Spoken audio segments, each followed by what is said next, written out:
Hi YouTube, welcome to Pagan Perspective. This is Megan, aka Sabirasri, and today we are talking about agender, genderqueer, transgender, basically the non-binary.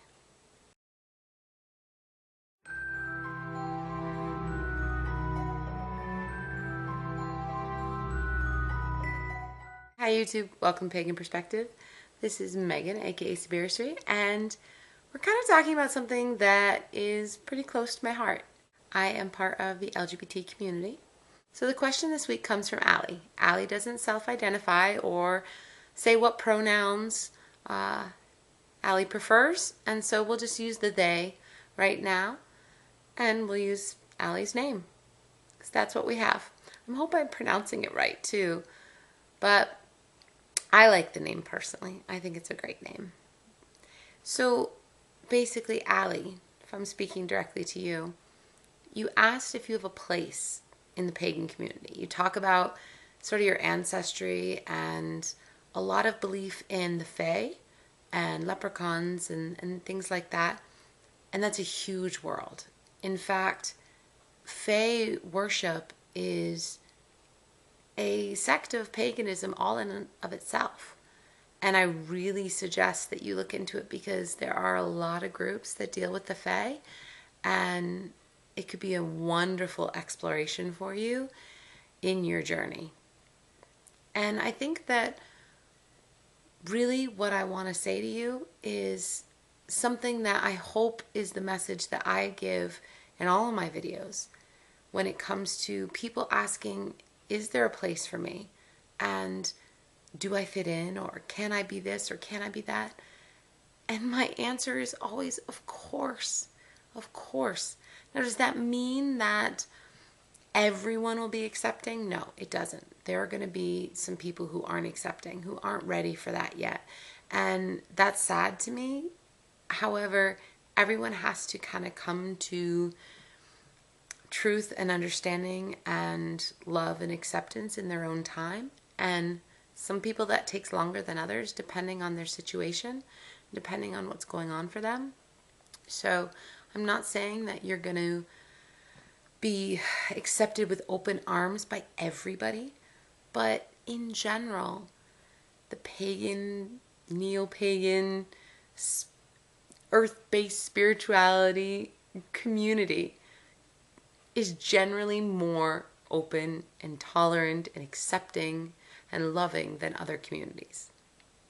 That's my personal opinion. Some people might disagree, but I think that the pagan community and under that whole umbrella are some of the most open, welcoming, and loving people on the face of the planet.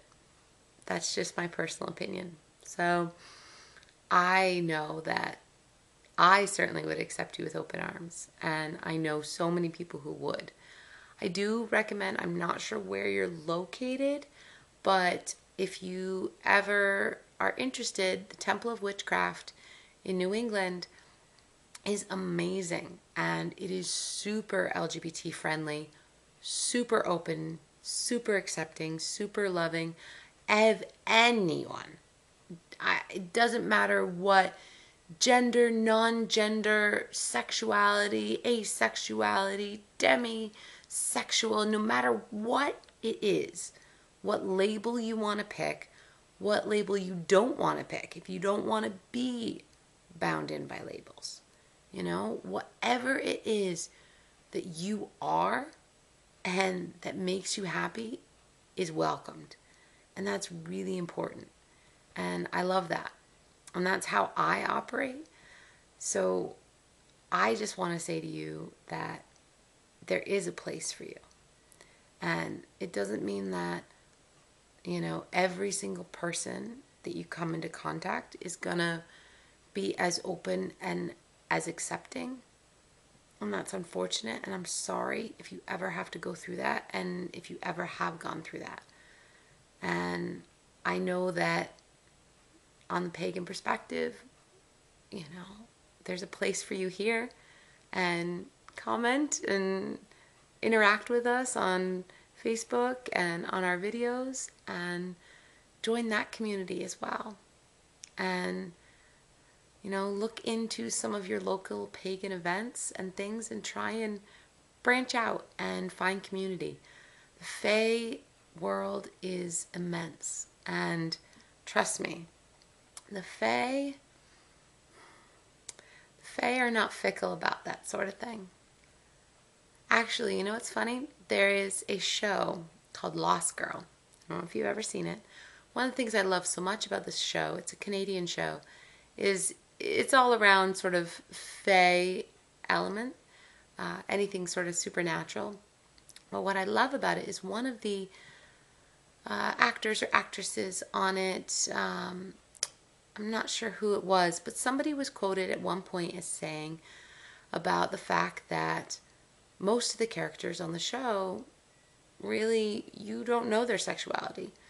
They love people. It doesn't matter what gender they are or aren't. They like people. Well, Fae, because not always necessarily people either. The idea, though, is that they are immortal. They live for such a long time that if they were to just only like one type of a person or one gender, it would get a little boring. And the idea is that they can see beauty in so many different forms, and they can feel attracted to so many different things and learn from different people and different experiences to the point where anything is possible. And they don't believe in this idea that you have to only like one thing your entire life. You fall in love sometimes, and that can be for a lifetime. But it doesn't mean that there aren't things that you also fall in love with, or that other people that mean something to you in your life. We have different experiences and different loves, and we grow and we change, and that's okay. And who you are today might be exactly who you are 50 years from now, or it could be just one small stepping stone to where you eventually will end up. And to me, I think that's part of the wonderfulness of life, is that we are constantly changing and we're constantly growing and constantly learning about ourselves.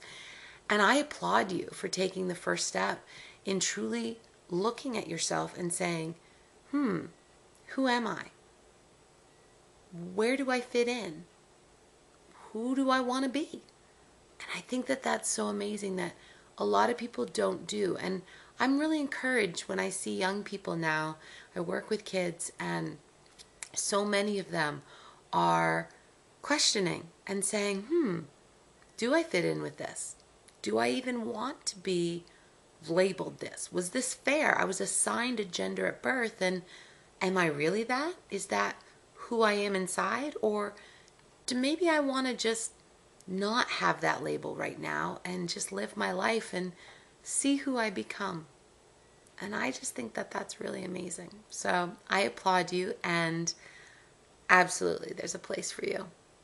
There is a place for everyone in this world. And it doesn't mean that there won't be pain, and it doesn't mean that there won't be people who are jerks and just don't understand. And there's people who will eventually get there with some time and some understanding. And those people we want to help get to that place. But absolutely, there's a place for you. So I think that's probably it for today. I'm headed to Aresia, big science fiction convention in Boston, where I will be waving my geek flag proudly. Nerds, I'm going to get my nerd on, I guess. I'll get my geek on. So I am proud to say I will be headed to that, and I plan on doing a little cosplay myself, a little Harry Potter. I need to honor the late, the magnificent Alan Rickman. Today was a very sad day. I think I've mentioned before, I started out, before I did psychology, as a theater major, and Alan Rickman was pretty influential in a lot of my early work, and someone that I definitely looked up to as an artist. And so when I look at what he was able to do and art he was able to create and the openness and amazingness of him, and then David Bowie on top of it, I mean, we've lost some amazing, amazing spirits to the next journey. And we don't get to see them in the bodies that we knew them, but their spirit is still there, and we will see it again. So I hope that everyone is having a good day and you have a great weekend.